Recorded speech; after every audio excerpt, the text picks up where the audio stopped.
जय हिंद, वंदे मातरम।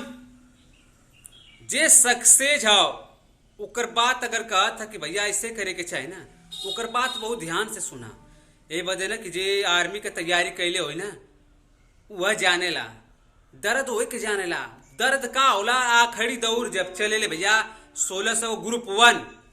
तो हम कहा थे कि सिनेमा में जो ना दर्द होला ना, वो माई से पूछिया जब पैदा कैले हो कि वो दर्द के लड़का महसूस करे ना 1600 जब आखिरी चक्कर दौड़ेला ग्रुप 1। तो भैया वो करे जवा ऐसा लगेला कि बाबा सिर उभर जाइए। जे दौड़ले हो 1600 आखिरी चक्कर ग्रुप 1 का, अगर वो चौथा पचवा लड़का हो 8वां 10वां लड़का हो, वो सोचत हो कि हम कितनी जान लगा के दौड़ दें कि हम पीछे से पहला मार दें।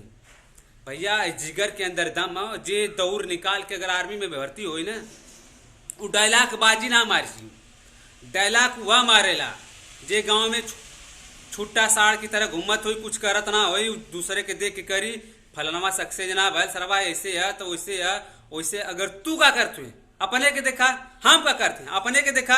अगर हम का ना सक्सेस भैली, यही बदे हम सक्सेस ना भैली कि हम दूसरे के चक्कर में हम अपन चक्कर दौड़ ना पौली।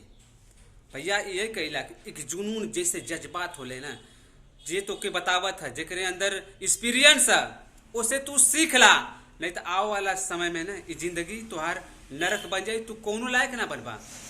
जेकर पास ज्यादा एक्सपीरियंस तो उसे सीनियर पे ले रहा हो, अगर भर्ती भी ना भला ओके ज्यादा एक्सपीरियंस है तो ओकर बाती पे ध्यान दा। वो कबू डायलॉग बाजी ना मारी कि तू ऐसे करा तू ऐसे करा, ओकर बात बहुत दिल से सुना और गहराई पे अपने दिल पे ला का दो करे बाती से तू सक्सेस हो जीबा। अगर हम चिल्लाइला हमके बहुत ज्यादा लाइक ना मिल ले 10 20 लाइक मिल रहा हम तो हम खुश है।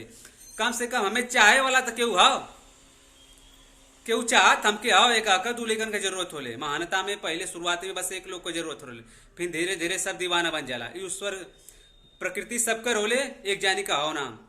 अपने दौड़ पे ध्यान दाए और बतौली है ना उबाल बात एकदम ध्यान से सुना। और ये वीडियो के आगे लाइक भी करल करा, सब्सक्राइब भी करा, फॉलो भी करा। और जय हिंद, वंदे मातरम।